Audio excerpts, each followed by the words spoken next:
लालच का फल। पंचतंत्र की कहानी।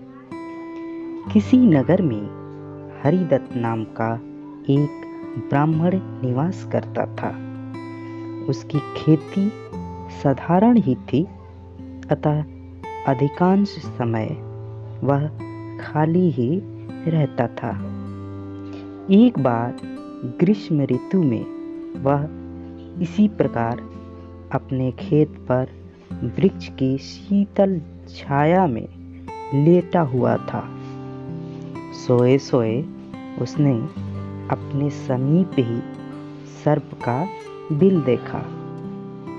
उस पर सर्प फन फैलाए हुए बैठा था। उसको देखकर वह ब्राह्मण विचार करने लगा कि हो न हो यही मेरे क्षेत्र का देवता है। मैंने कभी इसकी पूजा नहीं की, अतः मैं आज अवश्य इसकी पूजा करूंगा। यह विचार मन में आते ही वह उठा और कहीं से जाकर दूध मांग लाया।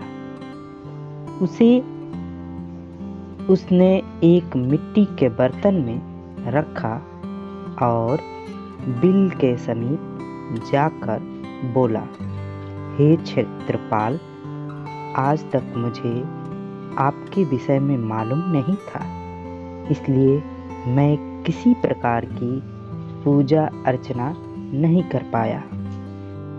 आप मेरे इस अपराध को क्षमा कर मुझ पर कृपा कीजिए और मुझे धन धान्य से समृद्ध कीजिए। इस प्रकार प्रार्थना करके उसने उस दूध को वहीं पर रख दिया और फिर अपने घर को लौट गया। दूसरे दिन प्रातःकाल जब वह अपने खेत पर आया तो सर्वप्रथम उसी स्थान पर गया। वहाँ उसने देखा कि जिस बर्तन में उसने दूध रखा था उसमें एक स्वर्ण मुद्रा रखी हुई है। उसने उस मुद्रा को उठाकर रख लिया। उस दिन भी उसने उसी प्रकार सर्प की पूजा की और उसके लिए दूध रखकर चला गया। अगले दिन प्रातःकाल उसको फिर से एक स्वर्ण मुद्रा मिली। इस प्रकार अब नित्य वह पूजा करता और अगले दिन उसको एक स्वर्ण मुद्रा मिल जाया करती थी। कुछ दिनों बाद उसको किसी कार्य से अन्य ग्राम में जाना पड़ा।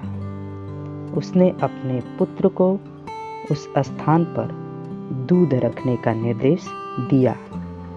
तदनुसार उस दिन उसका पुत्र गया और वहां दूध रख आया। दूसरे दिन जब वह पुनः दूध रखने के लिए गया तो देखा कि वहां स्वर्ण मुद्रा रखी हुई है। उसने उस मुद्रा को उठा लिया और वह मन ही मन सोचने लगा कि निश्चित ही इस बिल के अंदर स्वर्ण मुद्राओं का भंडार है। मन में यह विचार आते ही उसने निश्चय किया कि बिल को खोदकर सारी मुद्राएं ले ली जाए। सर्प का भय था, किंतु जब दूध पीने के लिए सर्प बाहर निकला तो उसने उसके सिर पर लाठी का प्रहार किया।